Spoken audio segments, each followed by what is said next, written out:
दोस्तों आज के समय में दुनिया का सबसे ताकतवर देश अमेरिका को और सबसे ताकतवर आदमी अमेरिका के प्रेसिडेंट को माना जाता है। पर क्या आप लोग जानते हैं कि सेकेंड वर्ल्ड वॉर के पहले तक दुनिया का सबसे ताकतवर देश ब्रिटेन को और सबसे ताकतवर व्यक्ति ब्रिटेन के राजा को माना जाता था, और उसकी मौत के बाद जब उसकी बेटी वहां की रानी बनी तो उसको दुनिया का सबसे शक्तिशाली व्यक्ति माना जाने लगा। पर समय के साथ साथ दुनिया के ज्यादातर देश, जिससे ब्रिटेन की महारानी अब बस नाम की ही महारानी रह गईं। दोस्तों आज की इस लाइफस्टाइल वीडियो में हम बात करेंगे ब्रिटेन की महारानी क्वीन एलिजाबेथ के बारे में और जानेंगे महारानी की असली ताकत के बारे में। तो चलिए वीडियो स्टार्ट करते हैं। ब्रिटेन की महारानी का जन्म 21 अप्रैल 1956 को ब्रिटेन के राज परिवार में हुआ। ज्यादातर लोग ब्रिटेन की महारानी को क्वीन एलिजाबेथ के नाम से जानते हैं, जबकि उनका पूरा नाम एलिजाबेथ अलेक्जेंड्रा मैरी विंडसर है। अपने पिता की मौत के बाद 6 फरवरी 1952 को एलिजाबेथ को ब्रिटेन की महारानी चुना गया। उस समय वो केवल 26 साल की थी। पर क्या आप लोग जानते हैं कि ब्रिटेन की महारानी यूनाइटेड किंगडम के अलावा कनाडा, ऑस्ट्रेलिया और न्यूजीलैंड की भी महारानी हैं। साथ ही साथ वो 12 देश जो उनके रानी बनने के बाद आजाद हुए वो उनकी भी रानी हैं, जिसमें शामिल हैं Jamaica, Barbados, the Bahamas, Grenada, सुलीमिया, टोआनो, Saint Lucia, Saint Vincent the Grenadines, Antigua, Barbuda, Belize और नेवीज। इतना ही नहीं, वो कॉमनवेल्थ देशों की हेड भी हैं, जिसमें भारत भी शामिल है। तो आप समझ सकते हैं कि वो केवल यूके की ही नहीं बल्कि दुनिया के बहुत से देशों की आज भी रानी हैं, चाहे वो देश एक डेमोक्रेसी को ही क्यों न चुन चुका हो। वैसे तो ब्रिटेन भी एक डेमोक्रेटिक देश है, पर फिर भी वहाँ महारानी को कुछ ऐसी ताकतें मिली हैं जो किसी डेमोक्रेटिक देश में किसी को नहीं मिल सकती हैं। पहला तो महारानी कॉन्स्टिट्यूशन से ऊपर हैं और उनको किसी तरह के कानून का पालन करने की कोई जरूरत नहीं है। आप लोगों को जानकर हैरानी होगी कि महारानी को दुनिया भर में किसी भी देश में जाने के लिए पासपोर्ट की कोई जरूरत नहीं है, क्योंकि महारानी के पास कोई पासपोर्ट है ही नहीं, बल्कि ब्रिटेन के सारे पासपोर्ट महारानी के नाम से शो किए जाते हैं और वो ब्रिटेन की हेड ऑफिस स्टेट भी हैं, जिसके कारण उनको वो सारी फैसिलिटीज दी जाती हैं जो किसी भी हेड ऑफिस स्टेट को मिलती हैं। जब भी वे किसी और देश में जाती हैं तो उस देश को पहले से ही इन्फॉर्म किया जाता है। इतना ही नहीं, महारानी को ड्राइविंग के लिए ड्राइविंग लाइसेंस की जरूरत नहीं है, क्योंकि ड्राइविंग लाइसेंस भी महारानी के नाम पर ही शो किया जाता है। साथ ही साथ उनको अपनी गाड़ी पर नंबर प्लेट लगाने की भी कोई जरूरत नहीं है।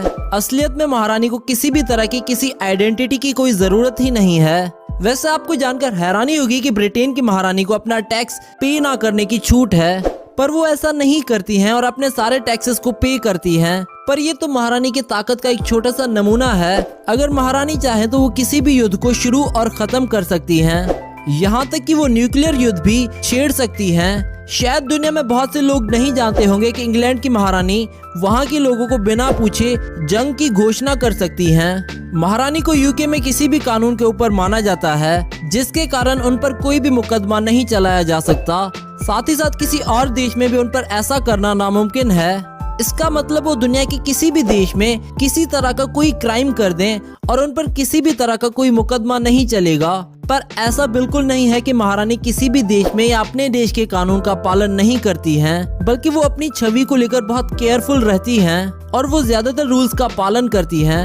आपको जानकर हैरानी होगी कि ब्रिटेन के लोगों को वहाँ का नागरिक नहीं बल्कि राजशाही से जुड़ा एक विषय माना जाता है। तो अगर महारानी चाहे तो वो किसी को भी गिरफ्तार करवा सकती हैं और अगर वो चाहे तो किसी की प्रॉपर्टी को सील भी करवा सकती हैं। महारानी को किसी को भी सजा देने का अधिकार है और कोई भी उनको पूछने वाला नहीं होगा, क्योंकि वो उनके अधिकार क्षेत्र में आता है। और अगर महारानी के खिलाफ कोई कुछ करना भी चाहे तो वो ऐसा नहीं कर पाएगा, क्योंकि महारानी कानून और संविधान से ऊपर हैं। इतना ही नहीं, अगर ब्रिटेन की सरकार, प्राइम मिनिस्टर या पार्लियामेंट महारानी को रोकना चाहें या फिर उनकी ताकत में कुछ कमी करना चाहें तो वो ऐसा बिल्कुल नहीं कर सकते हैं, क्योंकि महारानी बिना किसी राय के पार्लियामेंट को भंग कर सकती हैं और प्राइम मिनिस्टर को हटाकर अपनी मर्जी से किसी को भी नया प्राइम मिनिस्टर बना सकती हैं। वैसे अब आप सोच रहे होंगे कि महारानी के पास इतनी ताकत आती कहां से है, तो हम आपको बता दें कि महारानी ब्रिटिश आर्मी के कमांडर चीफ भी हैं और वहां का हर एक सोल्जर क्राउन की सेवा करने की कसम खाता है और किसी चीज की नहीं। महारानी किसी तरह के कानून को नहीं बनाती हैं, बल्कि वो पार्लियामेंट द्वारा बनाए गए कानून पर लास्ट मोहर लगाती हैं। महारानी चर्च ऑफ इंग्लैंड की हेड भी हैं। महारानी के पास इतनी ताकत होने के बाद भी उन्होंने आज तक कुछ ऐसा नहीं किया है जो उनकी इमेज को पब्लिक में खराब करे। महारानी कभी भी पॉलिटिक्स से सीधे रूप से नहीं जुड़ी होती हैं, पर कोई भी प्रधानमंत्री हो, उनके बहुत से फैसलों के पीछे महारानी का हाथ होता है। और किसी भी देश के साथ ब्रिटेन के कैसे संबंध होंगे, ये महारानी के बेहतरीन छवि के दम पर ही तय किया जाता है। असलियत में ब्रिटेन की महारानी और शाही परिवार की असली ताकत यही है कि वो अपने विचारों को कभी भी सोशल नहीं होने देते हैं और ना ही वो किसी राजनीतिक इवेंट से सीधा जुड़े रहते हैं। और हम आपको बता दें कि महारानी चाहे तो वो ऑस्ट्रेलिया के प्रधानमंत्री को भी हटा सकती हैं और वहाँ की पार्लियामेंट को भी भंग कर सकती हैं। अब चलिए दोस्तों, आपको मिलवाते हैं क्वीन एलिजाबेथ के परिवार से। क्वीन के पिता का नाम है जॉर्ज, क्वीन की माँ का नाम है एलिजाबेथ एंजेला। क्वीन के 6 भाई हैं जिनके नाम है जॉन, डेविड, पैट्रिक, माइकल और अलेक्जेंडर। क्वीन की बहन का नाम है प्रिंस मार्गरेट और इनके पति का नाम है प्रिंस फिलिप। क्वीन के 3 बेटे हैं जिनके नाम है चार्ल्स, एडवर्ड और एंड्रयू। इनकी एक बेटी भी है जिनका नाम है एन। अब चलिए दोस्तों, आपको बताते हैं कि शाही परिवार के पास पैसा कहां से आता है। माना जाता है कि शाही परिवार के इनकम के 3 जरिए हैं। आमदनी का पहला जरिया है सोवरेन ग्रांट, दूसरा प्रीवी पर्स और तीसरा ड्यूचीज। सॉवरेन ग्रांट के मुताबिक शाही परिवार ने एक समझौते के तहत अपनी सारी शक्ति और अधिकार यानी क्राउन एस्टेट ब्रिटेन की पार्लियामेंट को सौंप दिए थे। ब्रिटिश सरकार शाही परिवार की क्राउन एस्टेट की शक्ति का उपयोग करके आने वाले मुनाफे यानी कि जो सरकार को मुनाफा होता है उसका 15% हिस्सा हर 2 साल में शाही परिवार को देता है। प्रीवी पर्स शाही परिवार की राजगद्दी पर बैठने वाले राजा या महारानी की पर्सनल इनकम होती है। ये उनके परिवार के खर्चों को पूरा करने के लिए होता है। और इस समय क्वीन एलिजाबेथ को प्रीवी पर्स के चलते 18,433 हेक्टेयर जमीन मिली हुई है और इस जमीन के ऊपर घर बने हुए हैं। और इतना ही नहीं, खाली जमीन पर खेती भी होती है जहां से उनको काफी आमदनी होती है। जमीन और घरों से जो भी इनकम होती है वो सारी की सारी महारानी को सौंप दी जाती है। अब बात करते हैं इनकी इनकम के तीसरे जरिए ड्यूचीज की। ब्रिटेन में जब राजतंत्र था तब देश ड्यूचीज में बटा हुआ था जिस पर शाही परिवार का अधिकार होता था।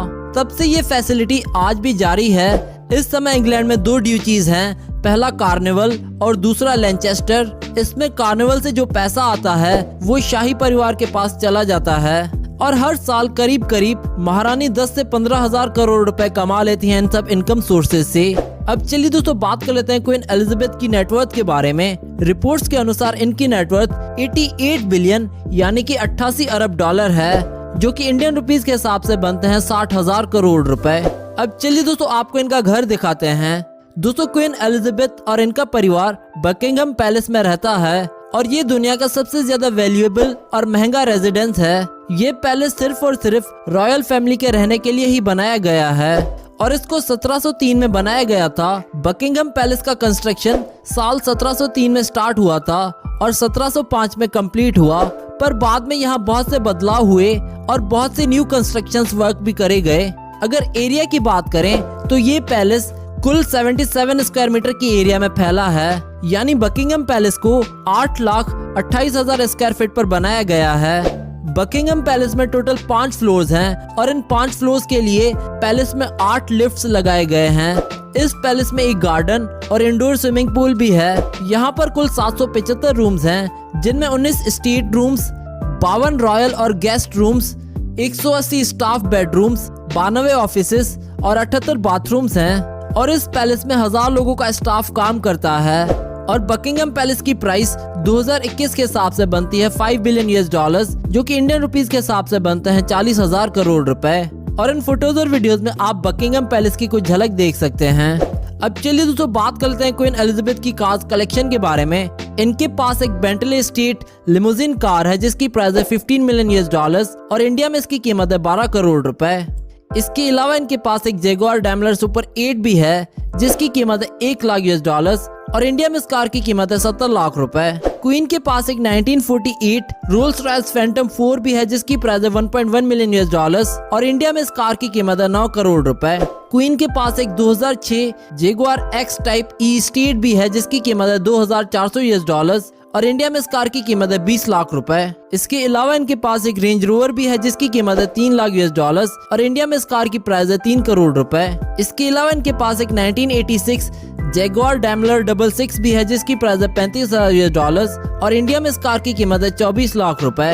इनके पास एक 1987 लैंड रोवर डिफेंडर भी है जिसकी प्राइस है 50,000 US डॉलर्स और इंडिया में इस कार की कीमत है 35 लाख रुपए। इसके अलावा भी क्वीन के पास कई कार्स हैं और इनकी कंप्लीट कार्स कलेक्शन की प्राइस 35 करोड़ से भी ऊपर है। तो दोस्तों ये थी क्वीन एलिजाबेथ की लाइफस्टाइल वीडियो। अगर आपको वीडियो पसंद आई हो तो इसे लाइक करना ना भूलें और हमें कमेंट करके बताएं नेक्स्ट वीडियो किस टॉपिक पर देखना चाहते हैं आप।